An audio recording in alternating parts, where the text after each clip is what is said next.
Welcome to the Week in Review, your source for the latest news in the language services industry. I'm your host, Eddie Arrieta. Let's dive right in. Amidst the medical AI landscape, questions loom about language model reliability. Experts at Stanford Medicine's blog Scope stress the need for custom models for accurate patient-centric results. And Gmail has finally introduced built-in email translations on its mobile version.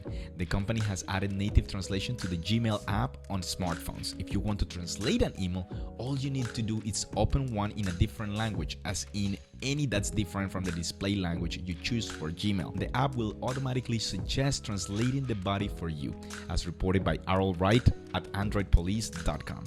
In other news, Forbes.com reports how DeepL, the German unicorn, is taking on Google Translate and ChatGPT. DeepL, which spun out of a search engine translation tool Lingui, lets users translate entire documents such as PDF, Word, and PowerPoint while keeping formatting intact. It suggests alternative translations and tonal modifications and lets users build a custom dictionary to specify how certain words should be translated.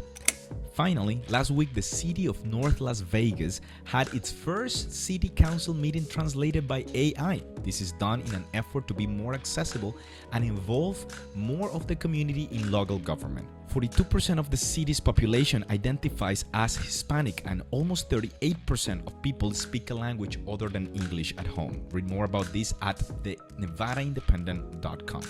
Catch up on that and press releases from Accolade, ULG, and NIMSI Insights by visiting MultiLingual.com. This has been the Week in Review. Remember to leave your comments and questions below and subscribe to our channels for more language industry updates. Until next time, goodbye.